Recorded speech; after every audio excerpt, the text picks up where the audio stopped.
para la presentación del libro Colón, el converso que cambió el mundo.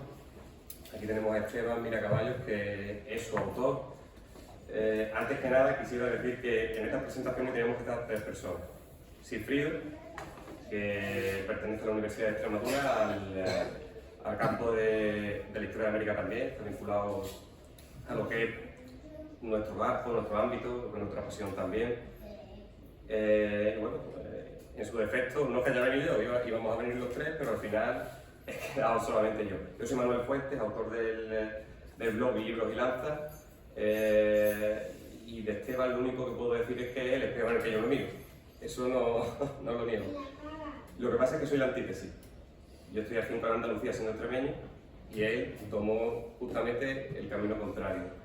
Y libros como este, o la persona de Esteban, que se fija en personajes como el que tenemos aquí reflejado, el Colón, son los que hacen que al final yo termine teniendo ciertos referentes que van marcando. Del libro puedo decir que al final es reflejo tanto del personaje como del autor.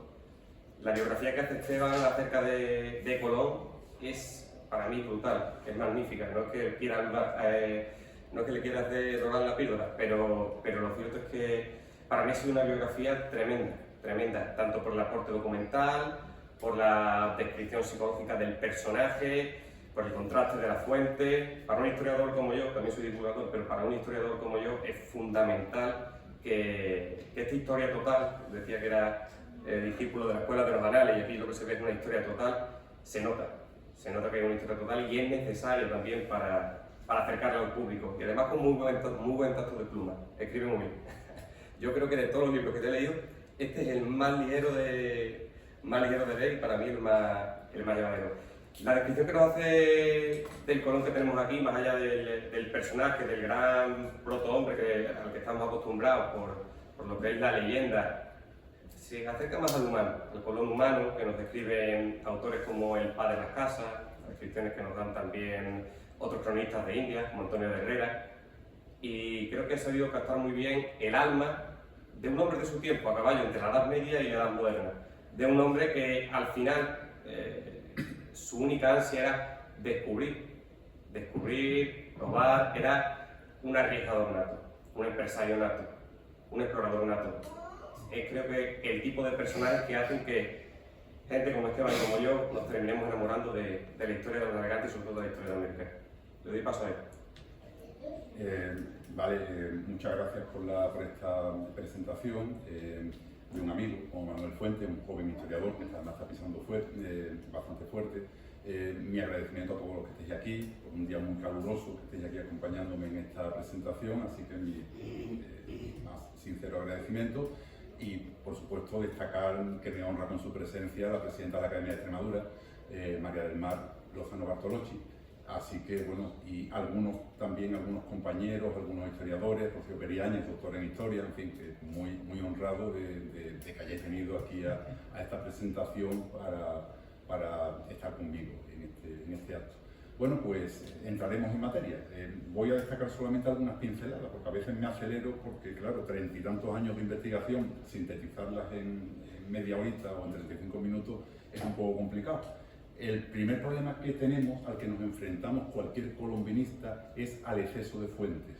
Se estima que hay más de 20.000 biografías sobre Cristóbal Colón y más de 100.000 trabajos. O sea, necesitaría uno 3 vidas para poder revisar toda la bibliografía. Algún compañero me ha dicho, oye, pues tal libro no lo ha citado.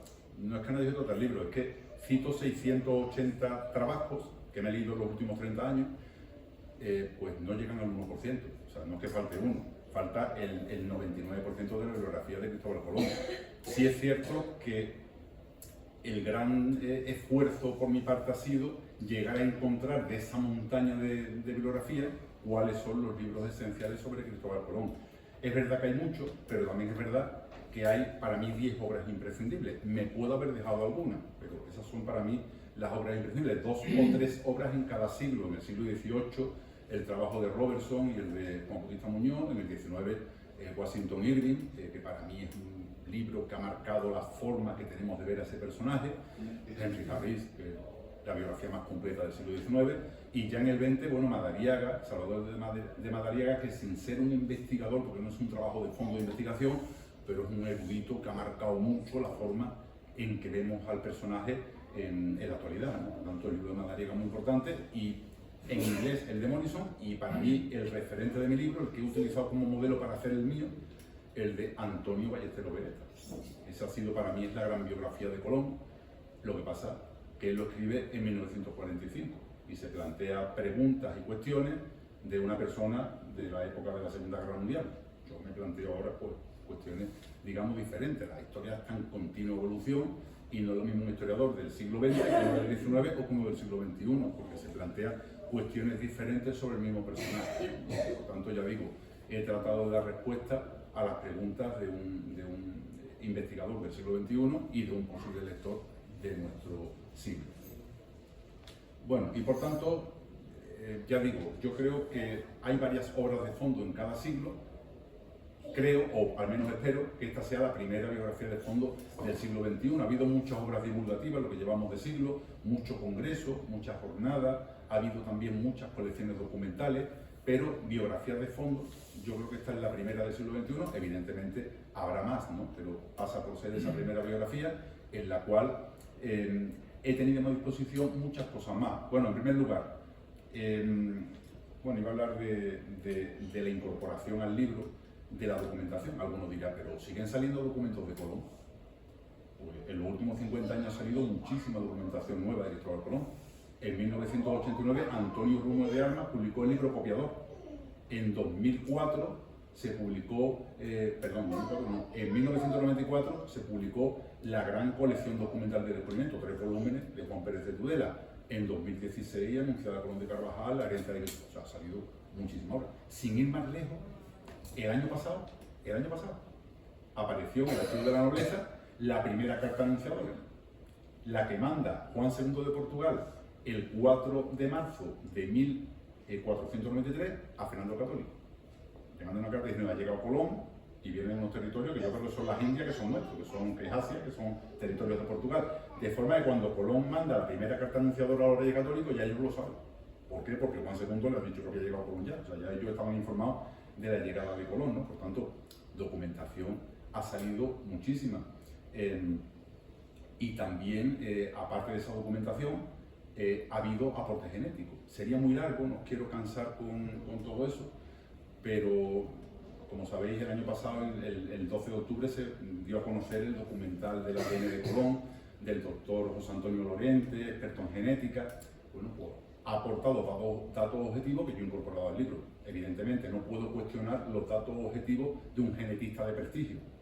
Lo que sí he cuestionado en el libro es la interpretación que se ha hecho. El problema que ha tenido, bueno, sería muy largo, el problema que ha tenido el doctor Lorente es que no ha estado asesorado históricamente. Ahora dice, no, la genética, los historiadores ya, bueno, esta gente de papeles viejos no sirven, no, necesitas un historiador, un colombinista que te asesore, porque ha habido un defecto, un error de interpretación de esos datos, sistemáticamente, en todo lo que ha ido haciendo. O sea, yo el dato sí lo reconozco, pero no de la interpretación. Os pongo un ejemplo muy simple, que lo cito siempre, en el libro sale reflejado ese y los demás. Por ejemplo, dice, he analizado la caja del hermano de Colón, con los huesos del hermano de Colón, de Diego Colón, que están en la Cartuja, y el resultado es que son primos terceros. Luego, Diego Colón no era hermano de Cristóbal Colón, sino que era primo tercero. Hombre, no, eso no puede ser. Diego Colón, por supuesto que era hermano de Cristóbal Colón, porque se trataron toda la vida de hermanos. Y porque el padre Doménico los trató de hijo a los dos. O sea que, y incluso se citan entre ellos, o sea que por supuesto que eran hermanos. Si a usted le ha salido que son primos terceros, otro problema hay. Hay que buscar la explicación en otro sitio. Y es que, por ejemplo, la caja con los huesos de Diego Colón de la Cartuja han estado rodando por la Cartuja 40 años y lo usaban de alzador para coger libros. O sea, pues imagínense, lo probable es que se haya equivocado usted de caja y no sea la caja que no tiene ningún rótulo por fuera, no sea la caja de Diego Colón, será la caja, supongo yo, de Andrea Colombo, que era primo tercero de Colón y se enterró en la Cartuja también, por ejemplo.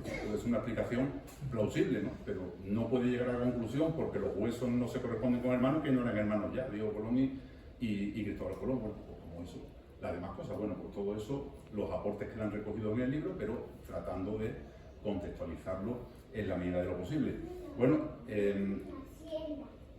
Por supuesto, otro aporte del libro es la incorporación de la historiografía dominicana, es un pequeño detalle. En Santo Domingo se quiere a Colón desde siempre, incluso el monumento a Colón que está delante de la Catedral de Santo Domingo es anterior a todos los monumentos que hay en España. O sea que hay una historiografía colombinista en República Dominicana amplísima, con grandísimos historiadores que han hecho muchos aportes. ¿Qué pasa? Que los anglosajones no citan a los españoles y los españoles no citamos a los dominicanos. He corregido eso en este libro y he incorporado al libro el aporte de la historiografía dominicana, que es grandísimo, desde el padre Rubio a Cipriano Utrera, a Antonio del Monte, a Emilio Rodríguez de Morici, tantos y tantos historiadores que han aportado muchísimo al colombinismo y que no podemos obviarlo, están ahí los aportes que han hecho ellos, ¿no? Bueno, por tanto, este libro sí que tiene esa novedad, que en España está sorprendiendo un poco la bibliografía que cita, porque es desconocida. Prácticamente en España, salvo a Fran Moya Pons y algún otro, el resto de la bibliografía colombinista que hay en Santo Domingo se desconocía. Bueno, pues queda incorporada en este libro. Y también el libro incorpora documentos nuevos. Algunos me dicen, ¿es posible encontrar documentación nueva? Pues claro, que ya digo, el año pasado salió uno. En el libro incorporo como 3 documentos nuevos, ¿no? Hombre, que evidentemente no descubren, no cambian nada sustancial del personaje, pero sí que aportan pequeños matices, tanto a Cristóbal Colón como a Diego Colón. Es más, el otro día me preguntaba, ¿pero es posible que puedan seguir apareciendo documentos con periodistas? Me preguntaba, ¿es posible que puedan seguir apareciendo documentos de Colón? Pues claro que es posible, tan posible que ya me hace de mí. Después de publicar el libro, ya me encontró yo una carta que dejó un vecino de San Lucas de la Mayor que tienen protocolo de 1480 porque se iba con Colón. Un documento inédito. Tengo que verificar ahora si está en la lista del rol del segundo viaje o no está, pero ya el documento en sí es inédito. Por supuesto que pueden seguir saliendo documentación. Hay una cosa, no me quiero entretener demasiado, una cosa muy importante del Imperio Español, que era tremendamente legalista. Lo ponía todo por escrito. La documentación que ha generado el Imperio Español es brutal. Colón llevaba un escribano a bordo siempre, porque estaba en Escobedo, Rodrigo de Escobedo, que era el escribano que iba a la Santa María, pero iba en cada barco siempre con un escribano, y todo lo escrituraba. Hasta cuando iban a atacar a los indios, antes requerimiento. Escritura, requerimiento, lo ponían por escrito. Hasta cuando le cortaban la cabeza a un cacique, decían, pero ponlo por escrito, que se le hemos cargado la cabeza. O sea, está todo recogido. Por tanto, documentación hay muchísima. Y sigue apareciendo documentación de la época colombina y de todo lo que es el Imperio Hispánico. Y bueno, me salto ante una diapositiva que os la comento brevemente. Bueno, otra característica que tiene el libro es que usa un método histórico, porque yo soy un historiador y se nos debe notar a los que somos historiadores que lo somos, ¿no? Y por tanto, bueno, pues evidentemente que hay un método histórico. Para mí ha sido una obra de referencia, François Vos, El arte de la biografía, porque es el mejor libro sobre el género biográfico, sobre la metodología del género biográfico. Por tanto, ya digo, el libro cuenta con un método histórico. Yo estoy muy influido, me lo dice la gente, pero bueno, la verdad que a mí me ha influido mucho la Escuela de los Anales, Lucien Fer, sobre todo Fer, Jacques Legoff, de una segunda generación, y bueno, y todos esos historiadores del método histórico, pues se me nota en mi obra. ¿Qué biografías de referencia he tenido para hacer la mía? Pues me he cogido a las 2 mejores biografías de referencia del siglo XX, ¿no? Carlos Hinburg, El queso y los gusanos, la cosmovisión del viejo molinero de Friuel, pues esa es la gran biografía del siglo XX, pues ese ha sido el modelo a seguir. Y de Lucien Fer, la cosmovisión de Rabelais, ¿no? Pues me refiero que el libro tiene un apartado que se llama El método histórico, que seguí yo en el libro, en el que explico no solamente lo que digo, sino por qué lo digo, porque esa es la diferencia entre un divulgador de cualquier otra profesión que dice las cosas porque las dice y un historiador. El libro tiene 1600 y pico de notas en la que a cada paso voy diciendo no solamente lo que digo, sino por qué lo digo, en qué me baso para decir eso, ¿vale? Y es verdad que el libro tiene 2 lecturas. La lectura del que quiera leerse las 300 primeras páginas y se lee la biografía de Colón, y la lectura del investigador que quiera ir viendo lo que voy diciendo y mirando atrás en qué fuentes me baso para decir lo que estoy diciendo. O sea, cada frase tiene una serie de fuentes en la que explico en qué me estoy basando para decir eso, ¿no? Y yo creo que esa es una labor importante que tiene que hacer el investigador y hacerlo. Bien es cierto que Crítica tiene ese detalle, que publica las notas al final y permite esa doble lectura, ¿no? Que uno pueda leer la biografía o que uno pueda hacer el trabajo de investigación, mucho más pesado, que es ir leyendo y viendo atrás las fuentes en las que me baso, ¿no? Bueno, pues eso es un poco la idea con la que he realizado este libro. Y no quiero cansar mucho, algunas cosillas así destacadas. Bueno, la gran tarea que me he planteado en este libro, que no quiero que sea la biografía de 20.001, sino una biografía de referencia para el siglo XXI, es separar la historia de la leyenda. ¿Qué nos pasa? Que en pleno siglo XXI, en la época de la autopista de la información, de los mass media, del internet, pues cada vez desconocemos más a Colón. ¿Y eso por qué? Porque es un icono cultural que todo el mundo cree saber de Colón, que todo el mundo considera a Colón propio, todo el mundo habla de Colón y todo el mundo escribe de Colón. Y al final, ¿qué pasa? Que llega un momento que no sabemos ya qué es histórico y qué es ficticio. No os podéis imaginar la cantidad de cosas ficticias que hay de Colón, que al final indagas, pero esto no está. Y no, vamos, desde el huevo de Colón famoso, que lo puso en vertical, la famosa anécdota del huevo de Colón, que tiene un monumento en Sevilla, el monumento de Sereteli, del escultor georgiano Sereteli, y que no lo dijo Colón en una ficción. Además está claro, si lo recoge Giorgio Vasari en Vida de Pintores y lo atribuye a Filippo de Brunelleschi, después por error Giordano Morenzoni se lo atribuyó a Colón, pero por supuesto que no lo dijo, y muchas más cosas, o sea que de Colón la ficción rodea al personaje.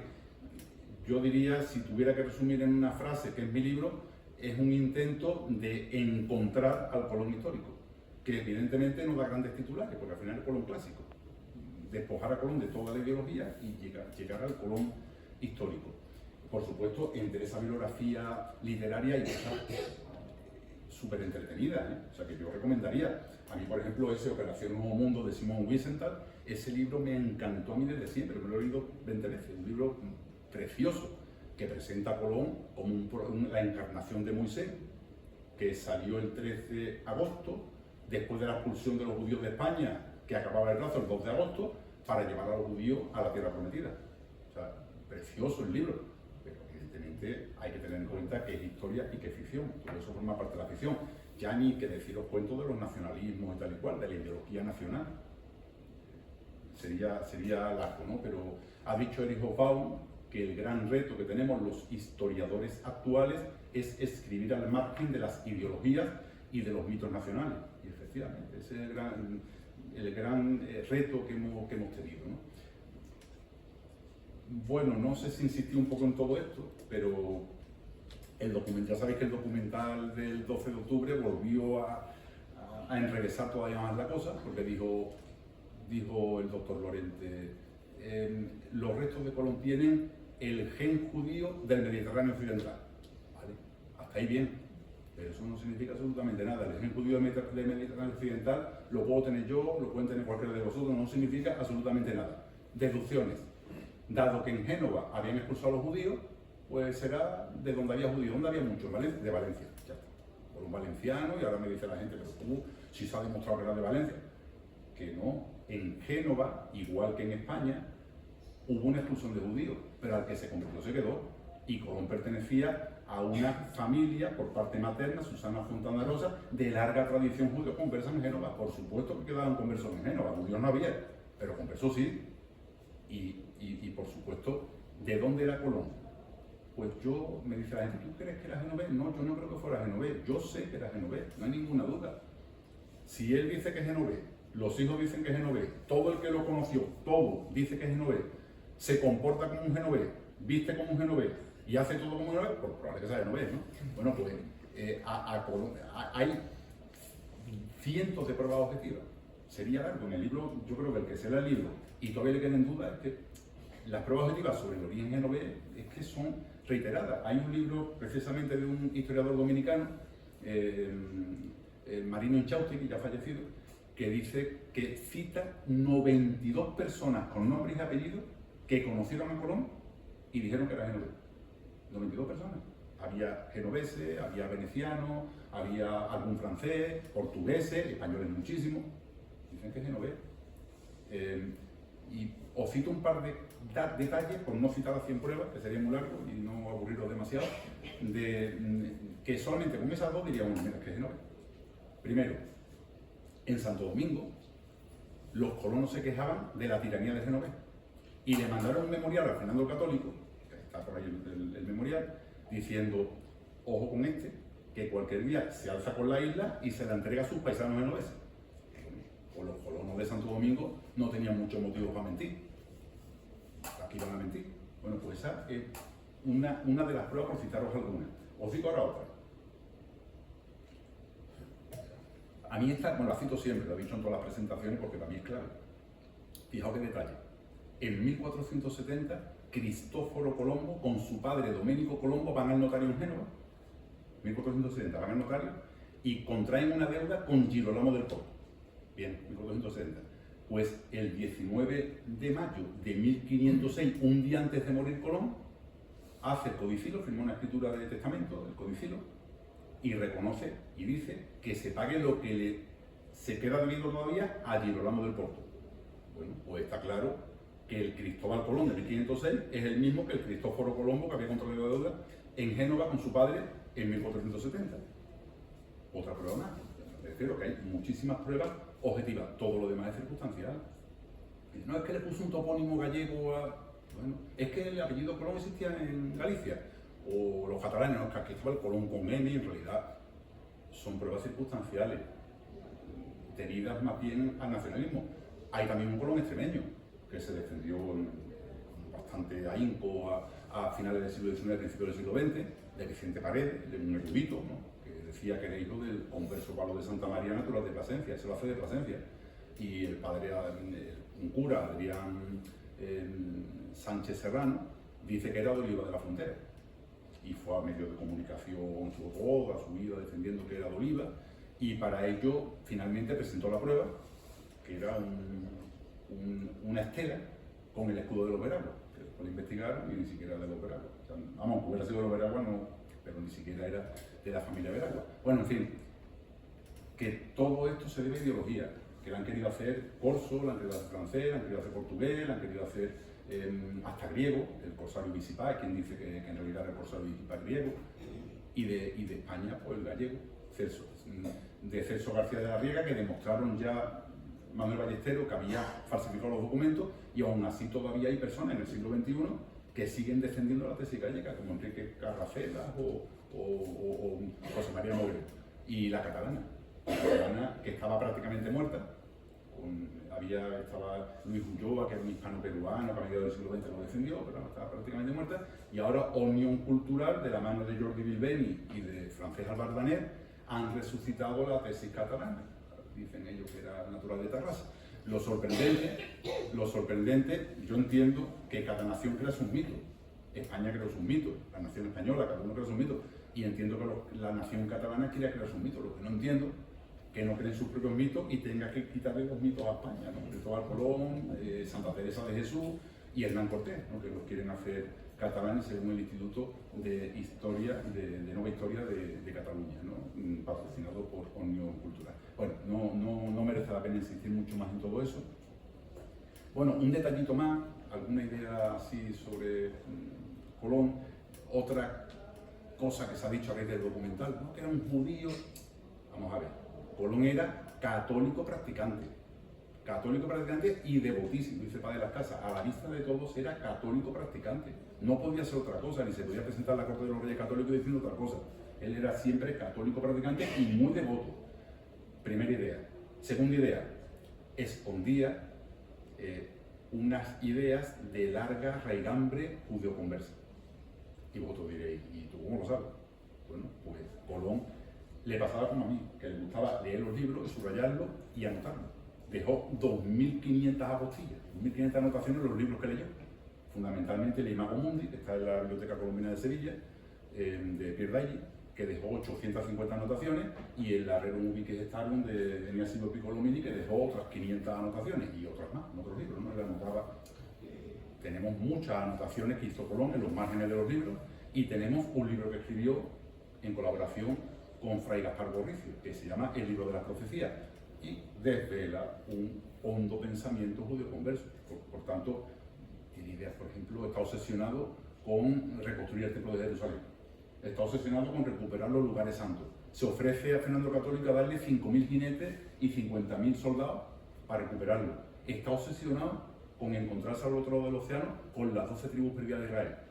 Eso es un pensamiento que para un católico es irrelevante, pero para un judío no. Por tanto, primera idea era católico practicante. En segundo lugar, está claro que que tenía una ascendencia judeo-conversa, que tenía un pensamiento de origen judío muy potente. Lo que no puedo saber yo es si era un falso converso o un converso auténtico, porque no estoy en su mente. Y ahí sí que ese dato es el único dato que se me escapa, pero por lo demás sí que lo tenemos claro. ¿Alguna idea así más? Bueno, era un personaje muy característico. Era un personaje con muchos perfiles, mitad medieval, mitad renacentista. Le pesaba mucho la losa del medievalismo, que eso impide que se dé cuenta que aquello es un nuevo continente, que aquello es un continente que no tiene nada que ver con Asia, porque tiene un pensamiento mesiánico, es profético, su filosofía es medieval, o sea, todo eso es muy medieval, ve la mano de Dios siempre en todos lados, se considera un profeta, él a sí mismo, un elegido por la providencia. Él dice, se compara con los apóstoles, él dice, Jesús eligió a gente humilde como apóstoles, y yo como soy humilde, pues me eligió a mí también para llevar la cristiandad al otro lado del océano. O sea, una persona que hoy llevó más allá, incluso tuvo el privilegio de que se le presentó Jesucristo en la Navidad de 1499, cuando estaba rodeado por los indígenas y estaba ya desesperado, se le presentó Jesús para decirle ánimo, que vas a salir de esta y vas a seguir para adelante. O sea, que es una persona, ya digo, muy característica. Y bueno, después lo veremos, estaba aquí con casi todos los datos, y como profeta de una calamidad también. Previó el fin del mundo en el año 1657, que yo me he documentado ese año y no pasaron grandes cosas, algunas malas cosechas en algunos sitios, pero no el fin del mundo, nada, pues previó el fin del mundo en 1657. Y veía siempre la mano de la providencia en todo lo que iba haciendo, todo lo que iba viendo. Por otro lado, era moderno en otras cosas, su individualismo, su curiosidad científica, todo eso sí, su afán de aventura, todo eso sí que es renacentista, ¿no? Y bueno, él en 1498, cuando llega a Cumaná, cree encontrar el paraíso. Fijaos, sí, que cualquiera de nosotros hemos encontrado el paraíso. Cuando estuvo Adán y Eva, bueno, él cree haber encontrado el paraíso, ¿no? La emoción del momento la refleja en su diario de a bordo, de ese tercer viaje. Unas palabras emocionantes en las que él dice, grandes indicios son estos del paraíso terrenal, porque el sitio es conforme a la opinión de estos santos y sacros teólogos, que yo jamás vi ni oí que tanta cantidad de agua dulce fuese así, adentro y vecina con la salada. Está en la boca del Orinoco y desemboca tanta agua que se metía varios kilómetros en el océano y veía que había agua dulce varios kilómetros adentro. Y aparte se producía, como la Sagrada Escritura decía, en el paraíso, un macareo, que es un ruido ensordecedor del choque del agua dulce con la salada. Lo visto, yo no entiendo muy bien eso, pero hay diferencias de densidad y provoca un ruido ensordecedor. Y él cree haber llegado al paraíso y así lo va a comunicar después a los reyes católicos, que ha encontrado el paraíso terrenal, que no se detiene a explorarlo porque está queriendo seguir explorando más tierra, ¿no? Bueno, pues este color, ¿no? Sería muy largo, en el libro aparece todo eso desarrollado. Bueno, esto sería muy largo para cansaros con todo esto, tiene todo explicado en el libro. Tengo que decir un par de cositas más que acabo, no me voy a alargar demasiado, para que dejaros con sabor a poco y que tengáis ganas de leer el libro y no dejaros hartos. No me leo el libro este, ya con lo que me ha dicho tengo bastante. El plan colombino, no era en absoluto original, no tenía nada de original. De hecho, fijaos, Hernando Colón, el hijo, a toro pasado, cuando se da cuenta que su padre estaba totalmente equivocado en los datos, dice, la culpa de que mi padre se equivocara la tuvo Paolo Toscanelli, que fue el que le metió esas ideas en la cabeza. O sea, estaba totalmente, primero, el plan totalmente equivocado. Los cosmógrafos de Juan II eran los mejores cosmógrafos del mundo, José Viciño, Diego Ortiz de Villegas, el maestro Rodrigo, esos eran los mejores cosmógrafos del mundo. Digo, usted está loco, Asia está mucho más lejos y es imposible llegar con la tecnología de hoy allí. Y después, cuando llega a España, los cosmógrafos de Salamanca le dicen Isabel la Católica lo mismo. ¿Y quién tenía razón? ¿Los cosmógrafos o Colón? Los cosmógrafos sabían exactamente la distancia que daba Asia y Colón no. Tuvo la suerte de encontrarse América por medio, pero los datos estaban totalmente equivocados los de Colón. Él había manipulado los datos, le había hecho encajar la fuerza donde él decía para que le financiase ese proyecto, ¿no? Pero él había forzado todos los datos y le había dado apariencia científica a un proyecto que no lo tenía.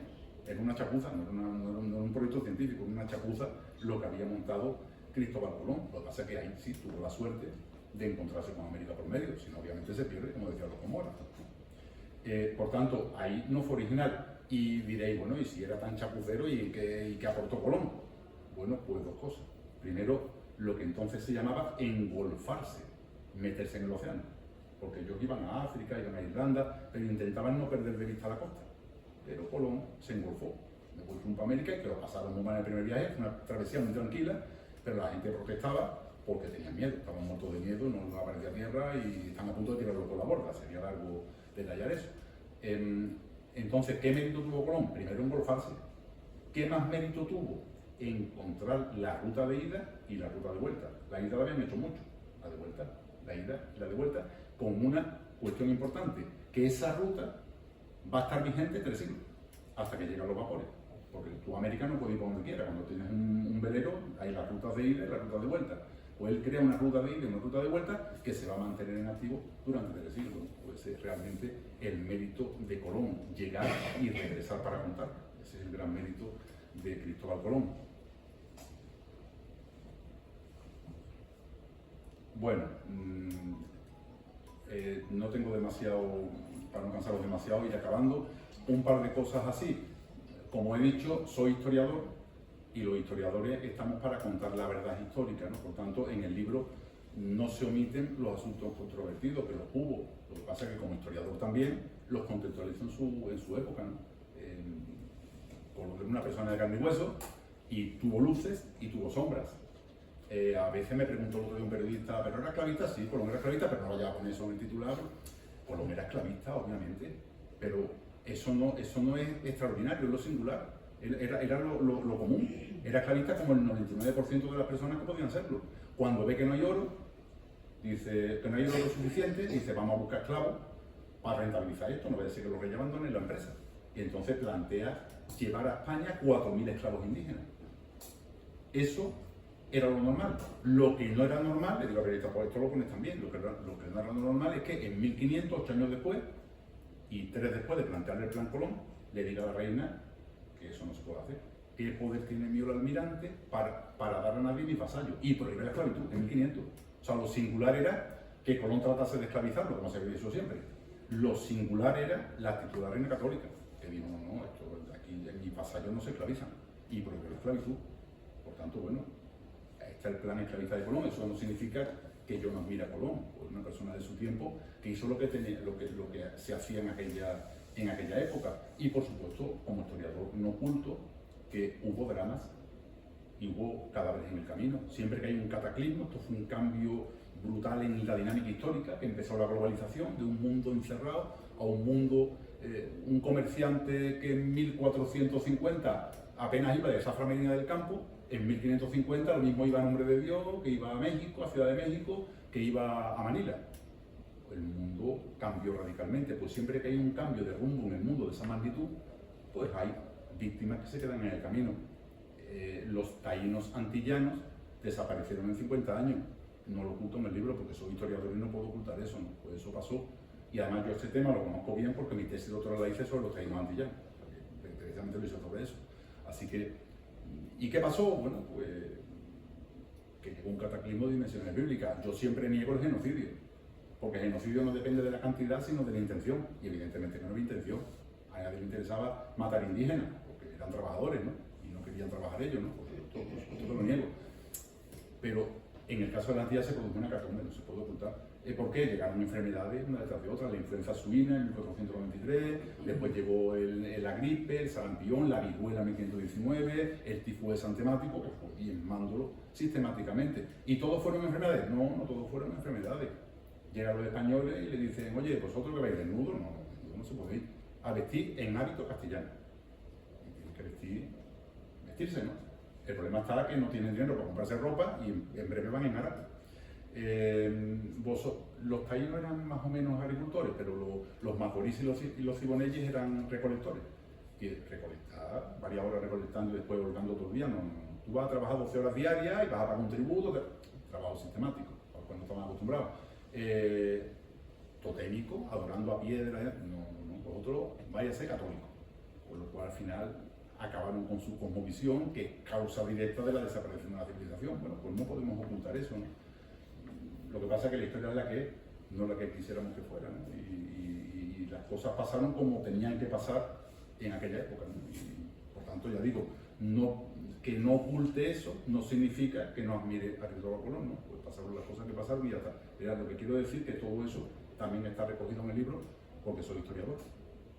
Y como cantara Joan Manuel Serrat, nunca es triste la verdad lo que no tiene remedio, ¿no? Pues en el libro queda reflejado también eso. Y para ir acabando ya, bueno, os cuento esto, venga, sí, una cosilla solo, y acabo. Está otro de los mitos que dice Colón se creía que estaba en Asia. No, hombre, Colón sabía que aquello era un territorio nuevo. Tened en cuenta que desde que llega a Guananí, que él bautiza como San Salvador, la isla de Guatire, la toma posesión, está tomando posesión de todas las islas a las que llega.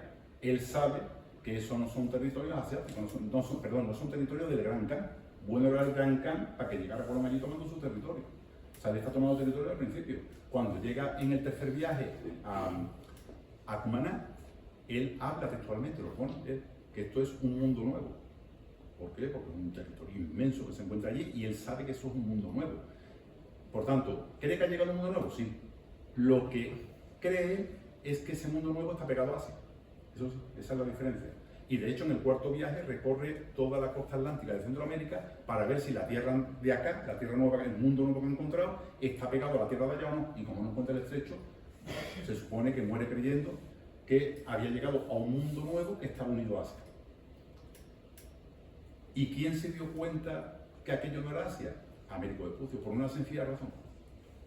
Fijaos, porque Colón cuando llega a Cumaná, en el tercer viaje tira al norte.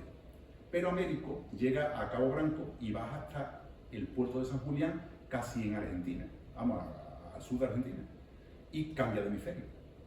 Y todos los marinos de la época sabían que Asia estaba en el hemisferio norte, todos lo sabían, ellos la longitud no la medían bien, con la corredera, estimaban, pero la latitud sí, ellos sabían que Asia estaba en el hemisferio norte.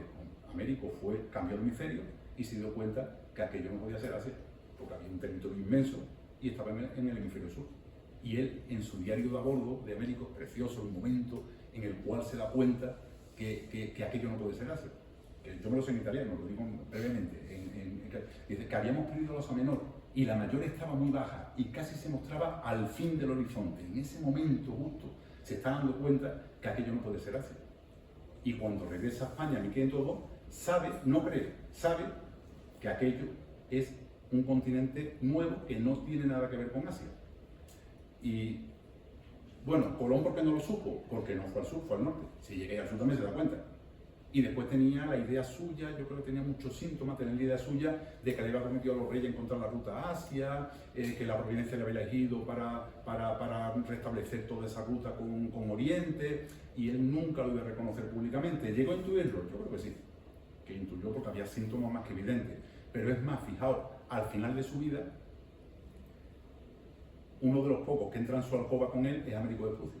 Fue en Valladolid, en los meses últimos, Américo Vespucio fue a sentarse con él a su alcoba y hablar con él y tal y cual. Y no hablaron del tema, dos marinos italianos, uno florentino y otro genovés, Américo sabiendo que aquello era un continente nuevo que no tenía que ver con Asia y el otro diciendo que aquello era Asia, por una parte estaba pegado a Asia, lo hablarían. Y vamos, con total seguridad que salió el tema de una vez. Y le tuvo que decir a Américo a Colón, a Cristóbal, que no tiene nada que ver con Asia, que yo lo sé, que cambia de hemisferio. Seguramente se lo contaría y seguramente Colón moriría sabiendo que aquello era un continente nuevo que no tenía nada que ver con Asia. Pero ya estamos en el terreno de las elucubraciones, pero bueno, es una idea que planteo yo ahí. Bueno, no quiero aburrir mucho más. Y bueno, y para acabar ya, pues eso, simplemente espero haber despertado, no haber sido muy aburrido y haber despertado en vosotros el interés por el personaje. Es un personaje extraordinario que ha fascinado a miles de personas a lo largo de varios siglos. No os podéis imaginar la cantidad de gente que admira a Colón en el país más variopinto que te creas. Yo por eso cuando digo esto es nuevo, bueno, si no lo ha publicado un japonés antes o no lo ha publicado un coreano, que no sabemos, porque he encontrado artículos en muy diversas lenguas del mundo, ¿no? Tiene reconocimientos desde la Universidad Cristóbal Colón de Veracruz, donde yo di una ponencia hace 3 o 4 años, universidades, un país como Colombia, o sea, una persona que ha fascinado a millones de personas. Actualmente tiene sus detractores, me he saltado la diapositiva, pero nada, forma parte de la grandeza del personaje. Yo llego a la conclusión que cuando cuando, no un personaje, cuando cualquier persona hace cosas, siempre va a tener gente que lo elogie y gente que lo critique, todo el que hace algo. Y si eres un santo también, porque hay gente que no le gusta a los santos. O sea que al final, todo personaje de la magnitud de Colón, pues tiene gente que lo admira y tiene gente pues que lo toma como objetivo de sus vandalizaciones o derriba sus estatuas y demás. Ya digo, es un personaje extraordinario. De nosotros dentro de unos años nadie se acordará, pero de Colón dentro de 500 años seguirán hablando de él. Un personaje clave dentro de la historia. Y en el libro lo que he pretendido, y espero haber conseguido, es asentar las certezas que a día de hoy tenemos sobre Colón, despojándolo de todas las leyendas. Y ese ha sido el objetivo. Será el lector el que diga si conseguí mi objetivo o no. Y eso es todo.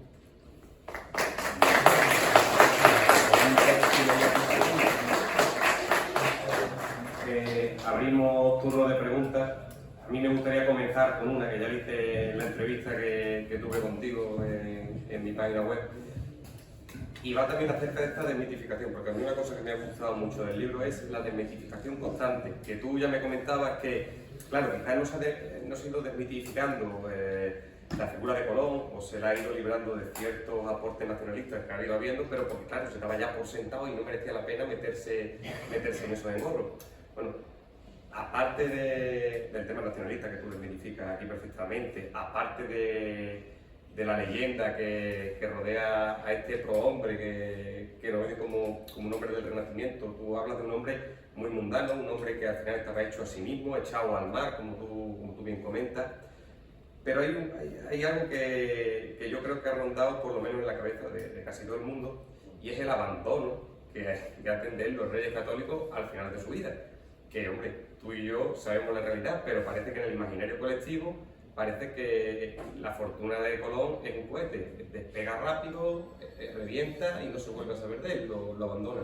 ¿Qué es cierto en eso? Sí, bueno, es otro de los mitos que rodean a Colón. Evidentemente, la idea generalizada que murió olvidado en Valladolid. Es verdad que nadie se hizo eco de su muerte, solamente Rodrigo de Verde Soto, una especie de cronista de Valladolid, pero eso no significa nada, porque la vida y la muerte eran cosas naturales que no se tenían como noticias. O sea, la gente nacía y moría y eso no era noticia, salvo que fuera el caso de algún rey o de algún heredero, pero normalmente esas cosas no eran noticias y por eso no lo fue. Pero evidentemente Colón, pese a sus quejas, gozó del apoyo de Isabel la Católica, por supuesto, hasta el 1504. Él se queja de Fernando el Católico, pero Fernando el Católico no le retira los poderes, ni le retira los privilegios, ni le retira su apoyo y su simpatía. O sea que realmente gozó de un gran reconocimiento y murió reconocido, murió en su cama.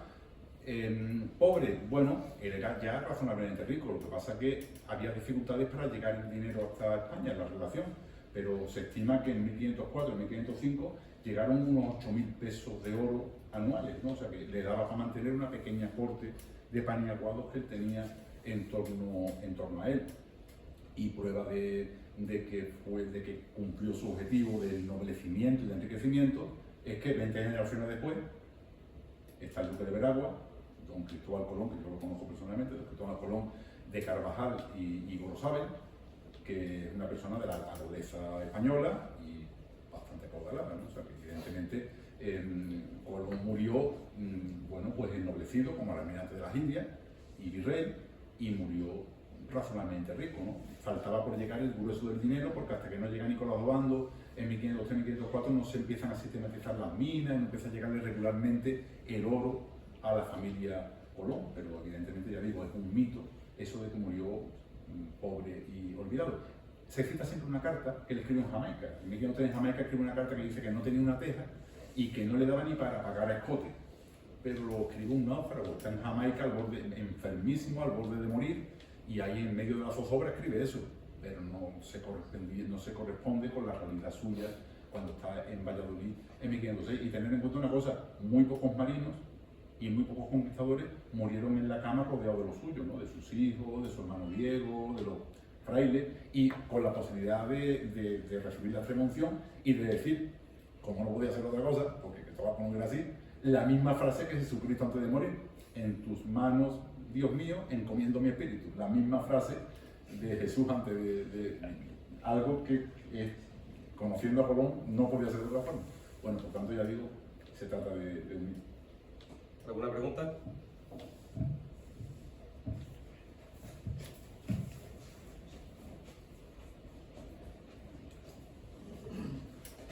Hola, me ha parecido muy interesante la exposición, me ha parecido corta y echo de menos algunas cuestiones. Por ejemplo, me ha parecido ver que en una de las diapositivas que saltaba estaba descartar la teoría o la leyenda del predescubridor o del predescubrimiento.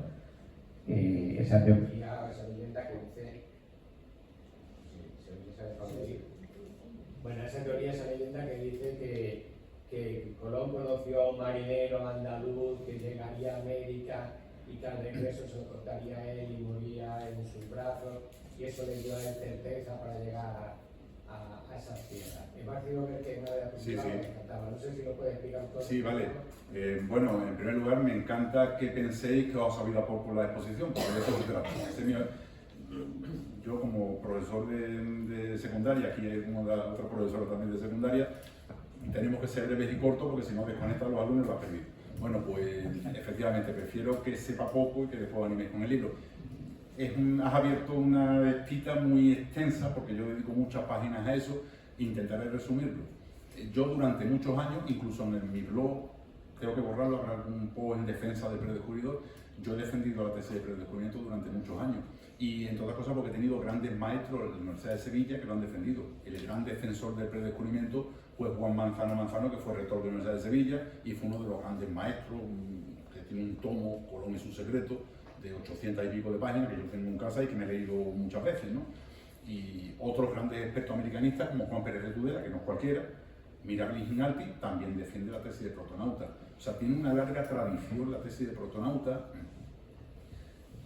pero yo he estudiado bien a Colón y en la lógica de Colón y en la forma de ser de Colón no necesito de ninguna revelación. Es un proceso evolutivo que yo he completado desde el primer momento hasta el último y que no necesitó de ninguna revelación. Fue un proceso que fue viviendo desde que empezó a ver los mapas de Toscanelli, de Martín de Benhaim, de Andrea Bianco. Es un proceso que lo va experimentando. Tenía varias diapositivas para explicarlo, pero ya digo, por no cansarlo demasiado no lo he desarrollado. Con respecto al protonauta, hay 40 teorías diferentes. El otro día en Huelva se ofendieron un poco porque negaba a Alonso Sánchez de Huelva. Hay mucha ideología sobre eso. En vista de que Colón no era fácil hacerlo francés o hacerlo griego o hacerlo gallego, o al final un protonauta, ¿no? Que estuvo antes que Colón y que fue el que tiene el mérito y no Colón. Todo en base a mucha ideología. Fíjate, hay un texto, por ejemplo, de Girolamo Lenzoni, del siglo XVI, que dice: el hecho de que España defienda al protonauta onubense se debe a que no pueden sufrir que haya sido un italiano el que haya descubierto lo que después va a ser el Imperio Hispánico. Eso lo dice Girolamo Lenzoni en el siglo XVI, o sea que ya hay mucha ideología sobre esto. En caso del protonauta, Alonso Sánchez de Huelva es el que menos papeletas tiene. Yo, si tuviera que apoyar al protonauta, los portugueses tienen mucha más.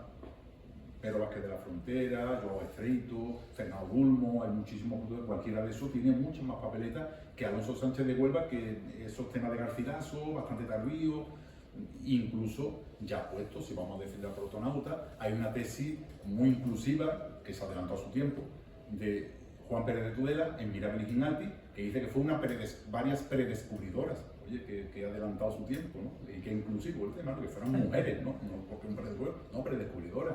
En Mirabli Ginalti, él tiene una teoría muy erudita, yo creo que sin fundamento ninguno, pero muy erudita, del maestro Juan Pérez de Tudela. Él dice que fueron varias caoneras caribes que hacían el comercio entre Martinica y Guadalupe, que se perdieron y aparecieron en Portugal, en la costa de Portugal, y dedico un libro a eso. O sea que hay muchísimas teorías sobre eso.